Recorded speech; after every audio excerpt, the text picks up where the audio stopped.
Assalamu alaikum, dear students. My name is Khadim Hussain, lecturer chemistry, presently posted at Government Girls Higher Secondary School, Kargil. Dear students, मैं organic portion से unit number 11 जिसका नाम alcohols, phenols and एथर्स हैं, आप लोगों के साथ discuss कर लूँगा। इस यूनिट के टोटल 4 मार्क्स हैं। इस चैप्टर के अंदर हमने 3 इम्पॉर्टेंट ऑर्गेनिक कंपाउंड्स पढ़नी है।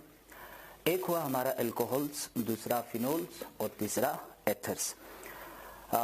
इंशाल्लाह आप लोग को पूरा साथ दोगे। इस यूनिट के अंदर हमने इन कंपाउंड्स के बारे में कुछ इस तरह से पढ़नी है।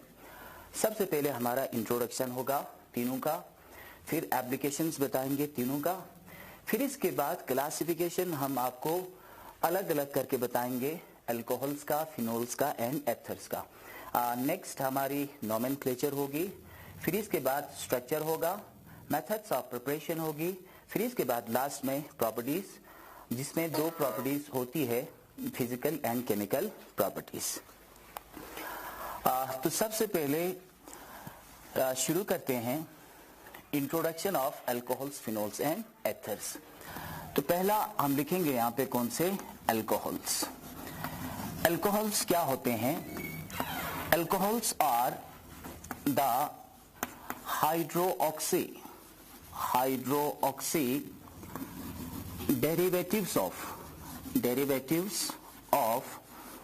aliphatic hydrocarbons.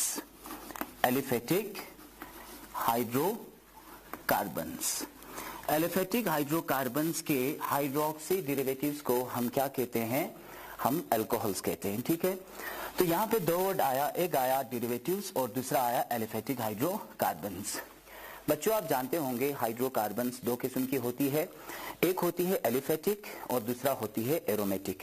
एलिफेटिक क्या होती है? Those hydrocarbons which contain an open chain of carbon atoms in their molecules. The open chain may be either linear or branched. Aromatic hydrocarbons क्या होती है? Those hydrocarbons which contain at least one benzene ring और aromatic ring, उनको हम क्या कहते हैं? aromatic hydrocarbons कहते हैं। एलिफेटिक हाइड्रोकार्बन से मैं एक छोटा सा एग्जाम्पल लूंगा। The simplest example is methane, या आप यहाँ पे CH3 इथेन आप ले सकते हैं। इसी तरह CH3 CH2 CH3 etcetera, These are called as aliphatic hydrocarbons। ठीक है, तो देखिए यहां मैं मीथेन इस तरह से लूंगा, जैसे मीथेन, इनको हम क्या कहते हैं? मीथेन। मीथेन से मैं एक हाइड्रोजन रिप्लेस कर लूंगा, यहां से बाहर निकालूंगा, तो बन जाते हैं कौन से? यहाँ पे CH3 बॉन्ड इस तरह से ओपन होंगे। फिर इसके बाद हम यहाँ पे ऐड कर लेंगे कौन से? OH group. आप जानते हैं अल्कोहल और फिनोल के अंदर फंक्शनल ग्रुप क्या होती है? OH होती है। This is the functional group of alcohol and phenol. अब यहाँ पे OH हम जोड़ देंगे, तो क्या बना? इस कंपाउंड को आप कह सकते हैं अल्कोहल। तो ये अल्कोहल हमने कहां से बनाया? हमने एलिफेटिक हाइड्रोकार्बन से बनाया। तो therefore alcohol is regarded is the derivative of aliphatic hydrocarbon. ठीक है, या आप कह सकते हैं alcohols are regarded is the hydroxy derivatives of aliphatic hydrocarbons। Derivative का मतलब होती है something which is obtained from other substance, उनको हम क्या कहते हैं? डेरिवेटिव्स कहते हैं। अब देखिए मीथेन कौन से फैमिली से बिलोंग करता है? अल्केन से। और अल्केन से अगर एक हाइड्रोजन रिमूव किया जाए, बन जाते हैं कौन से? यहाँ पे अल्काइल ग्रुप बन जाती है। और यहाँ पे हम क्या जोड़ देंगे? हाइड्रोजन रिमूव करके हम जोड़ देंगे यहाँ पे हाइड्रोक्सिल ग्रुप, तो बन जाती है यहाँ पे कौन से? अल्कोहल। तो क्या बना? Alkyl alcohol. ठीक है बच्चों, अल्काइल ग्रुप को ऑर्गेनिक केमिस्ट्री में हम कैपिटल R से डिनोट करते हैं। ठीक है, the alkyl groups are denoted by capital R in organic chemistry. आप जानते होंगे इनके बारे में। तो R, फिर इसके बाद अल्कोहल की जगह पे हम क्या रखेंगे? यहाँ पे OH। तो this is the general representation of alcohol. तो अल्कोहल को आप किस तरह से रिप्रेजेंट करोगे? ROH। What is R? R is any alkyl group, any alkyl group. तो यहाँ पे देखिए, जैसे मैंने यहाँ पे क्या रखा, मैंने यहाँ पे मिथाइल रखा, मीथेन से एक हाइड्रोजन कम कर लेंगे तो बन जाती है कौन से यहाँ पे मिथाइल। तो इस कंपाउंड को हम क्या नाम देंगे, commonly called as methyl alcohol. इसी तरह अगर आप इथेन से एक हाइड्रोजन रिमूव कर लेंगे, चाहे यहाँ से, तो बन जाती है कौन से यहाँ पे इथाइल, OH जोड़ देंगे, इथाइल अल्कोहल बन जाती है।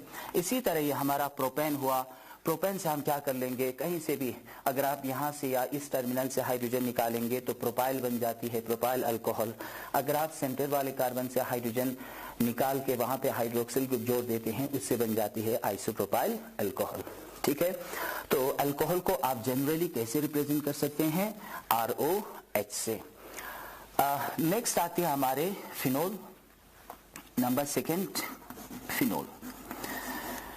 फिनोल क्या होती है, यहाँ पे मैंने डेफिनेशन लिखा हुआ था, जैसे हाइड्रोक्सी डेरिवेटिव्स ऑफ कौन से, पहले यहाँ पे लिखा था एलिफेटिक हाइड्रोकार्बन्स लिखा था। अब मैं इस एलिफेटिक हाइड्रोकार्बन्स को रिमूव करके क्या लिखूं, यहाँ पे एरोमेटिक हाइड्रोकार्बन्स लिखूं, तो उससे क्या बन जाती है, उस कंपाउंड को हम कह सकते हैं फिनोल। फिनोल क्या हुआ, the hydroxy derivatives of aromatic hydrocarbons, those are called phenol. देखिए यहाँ पे एग्जाम्पल मैं इस तरह से रखूं, फॉर एग्जाम्पल जैसे आपके पास ये है एक एरोमेटिक कंपाउंड है, ये this is called as benzene.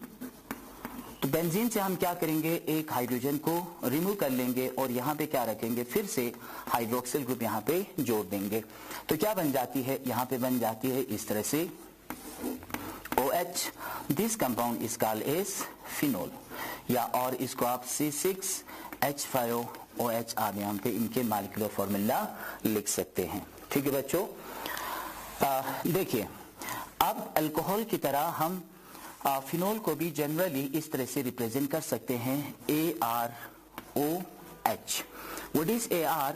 AR is any aryl group, any aryl group. ठीक है, एराइल यहाँ पे एक जनरल टर्म है, तो जैसे मैं लिखूं यहाँ पे एराइल आपका क्या हो सकती है, एराइल आपका फिनाइल हो सकती है, जैसे इसके केस में एराइल क्या है यहाँ पे C6H5 जिनको हम फिनाइल कहते हैं, या सब्स्टिट्यूटेड फिनाइल ग्रुप हो सकता है, सब्स्टिट्यूटेड फिनाइल ग्रुप, इनको हम जनरली क्या कहा जाता है, this are generally called aryl. ठीक है बच्चों, जैसे यहाँ पे C6H5 है, तो अगर मैं यहाँ पे कोई इस तरह से G रख लूं, कोई ग्रुप है यहाँ पे, कुछ भी है यहाँ पे, तो यहाँ से क्या बनेगा, यहाँ से इस तरह से G। इस कंपाउंड को भी आप क्या कह सकते हैं, फिनाइल कह सकते हैं, लेकिन उस वक्त ये क्या हुआ, this becomes the substituted phenyl group. ठीक है, तो इस किस्म के कंपाउंड्स को हम क्या कहते हैं, फिनोल कहते हैं। नाउ नेक्स्ट हमारा कंपाउंड है कौन से यहाँ पे, एथर्स। एथर्स क्या होती है, देखिए when hydrogen atom from aliphatic hydrocarbon or aromatic hydrocarbon is replaced by OR dash, this group is called as alkoxy group, or OAR dash, this group is called as aryloxy group.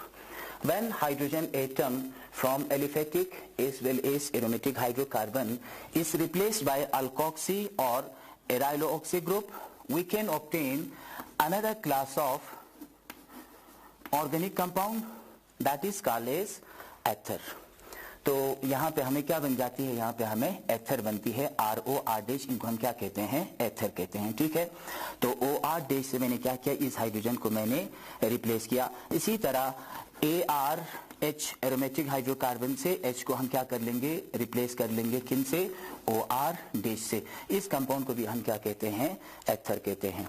फिर इसके बाद इसी तरह हम यहाँ पे RH है, इस H को हम रिप्लेस करेंगे किन से, OAR डैश से, ये भी क्या बना, हमारा एथर बना, या AR H को हम रिप्लेस करेंगे किन से, OAR डैश से। तो दिस क्लास ऑफ कंपाउंड, इनको हम क्या कहते हैं, एथर कहते हैं। यहाँ पे RN R डैश क्या हो सकती है, कोई अल्काइल ग्रुप होगा, मे बी सेम और डिफरेंट। AR और AR डैश क्या हो सकते हैं, यहाँ पे कोई भी एराइल ग्रुप होगी, मे बी सेम और डिफरेंट।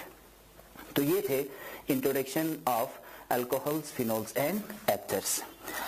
नाउ नेक्स्ट हमारी आती है applications of alcohols, phenols and ethers. सबसे पहले मैं आपको बताऊंगा अल्कोहल्स के बारे में। What are the applications of alcohols? Alcohols have many applications in industry as well as in our day-to-day life. चाहे हमारे रोजमर्रा की जिंदगी हो या इंडस्ट्री हो, तो उनमें अल्कोहल्स की बहुत बड़ी इंपॉर्टेंस होती है, एप्लीकेशंस होती है। जैसे एक छोटा सा एग्जांपल हम ले लें यहाँ पे, फॉर एग्जांपल इथेनॉल। इथेनॉल का मॉलिक्यूलर फॉर्मूला C2H5OH होती है। इनको सिंपली क्या कहा जाता है, सिंपली कॉल्ड एज अल्कोहल। ठीक, तो सभी जो अल्कोहलिक बेवरेजेस होती है, in all alcoholic beverages ethanol is widely used as an important component. जितने भी अल्कोहलिक बेवरेजेस हैं, तो सबों में अल्कोहल जो है इम्पोर्टेंट कंपोनेंट के तौर पे पाया जाता है। इसके अलावा भी ethanol is used as solvent for medicines. बहुत सारे मेडिसिन में ऐसे सॉल्वेंट पाया जाता है इथेनॉल, लिक्वर्स एंड वार्निशेस। तो ये दोनों क्या हैं, कुछ ऐसे सबस्टेंस हैं जो दूसरे सबस्टेंस को चमकाने के लिए इस्तेमाल किया जाता है। इनमें इथेनॉल एज ए सॉल्वेंट इस्तेमाल होती है। एक और इनकी यूजेस इस तरह से हैं, in the form of spirit ethanol is used for polishing the wooden इस तरह से फर्नीचर्स। तो जो भी वुडन फर्नीचर होती है उनको पॉलिश करने के लिए इथेनॉल इस्तेमाल होती है। इनके अलावा भी the sugar we eat in our homes, जो शुगर हम घरों पे इस्तेमाल करते हैं in the form of sucrose, या कॉटन हम इस्तेमाल करते हैं in the form of fabrics, या पेपर हम इस्तेमाल करते हैं in the form of cellulose for writing. ठीक है, पेपर राइटिंग के लिए इस्तेमाल करते हैं in the form of books, in the form of notebooks, newspaper etcetera. तो all these substances are made up of carbon compounds containing hydroxyl groups. तो ये इंपॉर्टेंट एप्लीकेशंस हैं किनके, अल्कोहल्स के। कुछ और एक और इंपॉर्टेंट एप्लीकेशंस मैं आपको बताऊंगा। Both ethanol and isopropyl alcohol are antiseptic in nature, antiseptics क्या होती है, ये दोनों अल्कोहल्स इथेनॉल, आइसोप्रोपाइल अल्कोहल दोनों क्या होती है, एंटीसेप्टिक नेचर होती है। एंटीसेप्टिक क्या होती है, सबसे पहले आपको ये समझना चाहिए। कुछ ऐसे chemicals, the chemicals which are used for killing micro organisms or to prevent growth of microorganisms and that can be applied to living tissue, उनको हम क्या कहते हैं, एंटीसेप्टिक कहते हैं। जैसे इथेनॉल, आइसोप्रोपाइल अल्कोहल की नेचर क्या होती है, यहाँ पे एंटीसेप्टिक होती है। देखो बच्चों, आजकल कोविड-19 चल रहे हैं, तो हम बार बार क्या करते हैं, अपने हाथों को सैनिटाइज करते हैं by using hand sanitizers.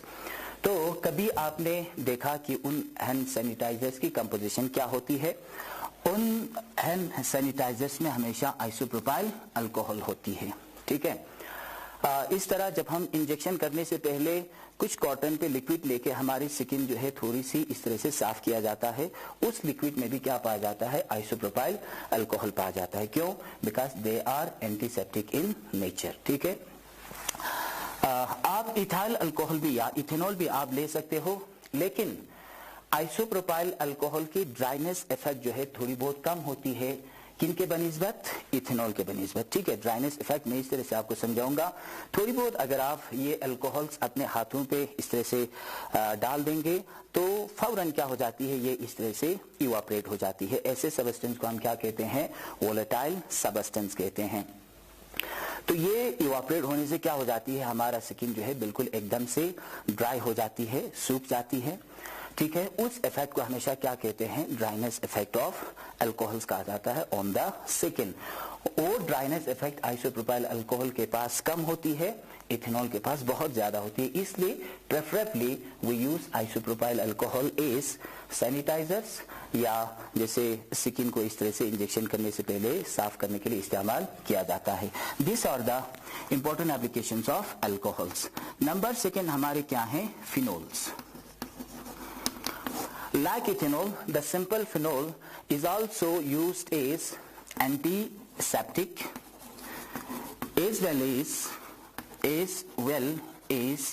disinfectant. तो देखिए यहाँ पे दो वर्ड आया, एंटीसेप्टिक तो आप जानते हैं, तो सिंपल फिनोल भी इथेनॉल की तरह, आइसोप्रोपाइल अल्कोहल की तरह हम एंटीसेप्टिक के तौर पे इस्तेमाल कर सकते हैं। साथ ही साथ उनको आप डिसइंफेक्टेंट के तौर पर भी इस्तेमाल कर सकते हो, ठीक है। तो डिसइंफेक्टेंट क्या हुआ, डिसइंफेक्टेंट भी एंटीसेप्टिक जैसा ही है, लेकिन डिसइंफेक्टेंट जो है ना, आप लिविंग टिश्यू के साथ इस्तेमाल नहीं कर सकते हैं। This can be only used with inanimate objects,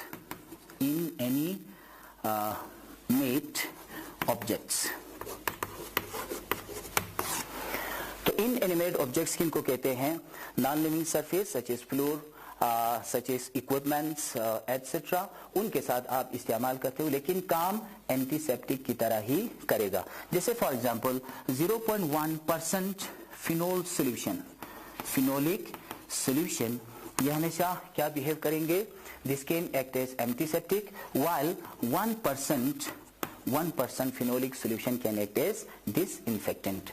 इनके अलावा भी एक फिनोलिक कंपाउंड होती है हेक्साक्लोरोफीन। तो ये हेक्साक्लोरोफीन कहाँ पाया जाता है, देखिए बहुत सारे माउथ वॉशेस होती है, केमिस्ट शॉप पे अवेलेबल होती है, उनके अंदर ये पाया जाता है हेक्साक्लोरोफीन। इसके अलावा डिओडोरेंट सोप्स, इनमें क्या पाया जाता है, इनमें भी हेक्साक्लोरोफीन पाया जाता है, ठीक।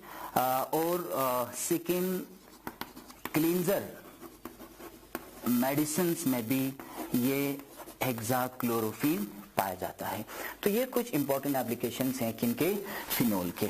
फिर इसके बाद next important applications of ethers.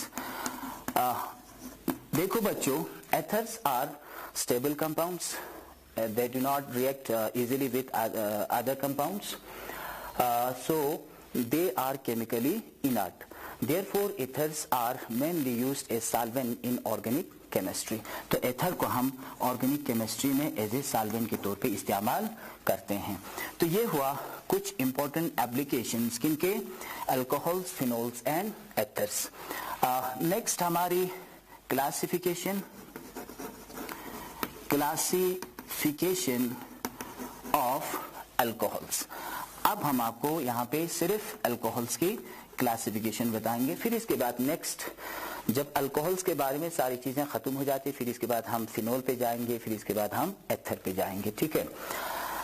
देखो बच्चों, आप बुक्स इस्तेमाल कर सकते हैं, एनसीईआरटी बुक एक अच्छी किताब है, उसमें आपको कंफ्यूजन होने की जरूरत नहीं है, क्योंकि अल्कोहल फिनोल दोनों के अंदर फंक्शनल ग्रुप OH होती है, इसलिए बहुत सारी चीजें अल्कोहल फिनोल के बारे में बिल्कुल इकट्ठे दिया हुआ है, चाहे फिजिकल प्रॉपर्टीज हो, केमिकल प्रॉपर्टीज हो, क्लासिफिकेशन हो, बिल्कुल साथ में दिया है, तो इसलिए आपको वहां पे कंफ्यूजन होने की जरूरत नहीं है।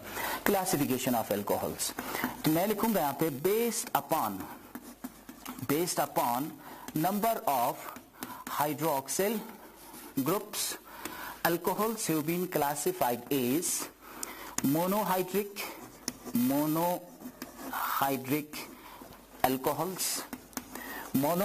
alcohols, next dihydric alcohols, next trihydric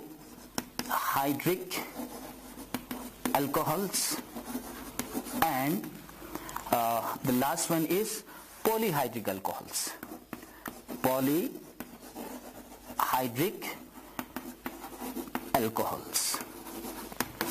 monohydric alcohols क्या होती है, alcohols which contain only one hydroxyl group. सिर्फ एक हाइड्रोक्सिल ग्रुप होंगे, ऐसे अल्कोहल्स को हम क्या कहते हैं? मोनोहाइड्रिक अल्कोहल्स कहते हैं। जैसे एग्जांपल मैं आपको यहाँ पे बता दूं, CH3OH मिथाइल अल्कोहल अभी हमने डिस्कस किया, C2H5OH ethyl alcohol etcetera.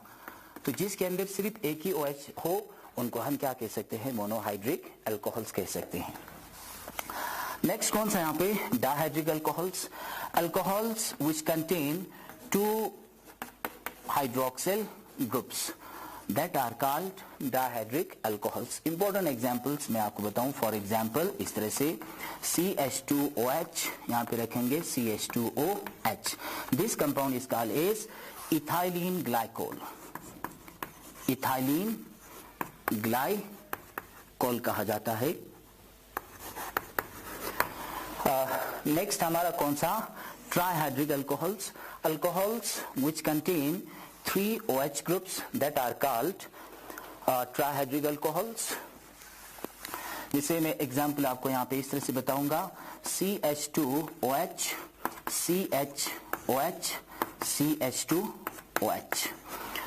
This is commonly called as glycerin, ग्लेसेरोल या ग्लेसरीन आप इनको कह सकते हैं। तो ये हुआ ट्राइहाइड्रिक अल्कोहल्स। फिर इसके बाद आती है कौन से? Polyhydric alcohols. पॉलीहाइड्रिक अल्कोहल्स किनको कहते हैं? Alcohols which contain a number of hydroxyl group, those will be called as polyhydric alcohols. फिर इसके बाद इसी क्लासिफिकेशन के अंदर मोनोहाइड्रिक अल्कोहल्स, जो भी हमारी केमिस्ट्री रहेगी अल्कोहल्स के बारे में, वो सिर्फ हमारा मोनोहाइड्रिक अल्कोहल्स के बारे में होंगे। तो इसलिए monohydric alcohols have been further classified into 2 categories depending upon hybridization of carbon atom. Depending upon hybridization of carbon atom bonded to OH group. ठीक है? तो जैसे फर्स्ट मैं इस तरह से लिखूंगा, कंपाउंड्स या अल्कोहल्स आप लिख सकते हैं, कंपाउंड्स कंटेनिंग CsP3OH बॉन्ड। तो पहला हमारा ये है compounds containing CsP3OH bond. Number second क्या है? Compounds containing CsP2OH bond. तो ये 2 कैटेगरीज हैं। तीसरा भी आप लिख सकते हैं, कोई जरूरी नहीं है, उतना इंपॉर्टेंट नहीं है, CsPOH बॉन्ड भी आप लिख सकते हैं। तो चलिए मैंने यहाँ पे कितना लिखा? 2 लिखा, कंपाउंड्स कंटेनिंग CsP3OH बॉन्ड, और नंबर सेकंड लिखा कंपाउंड्स कंटेनिंग CsP2OH बॉन्ड।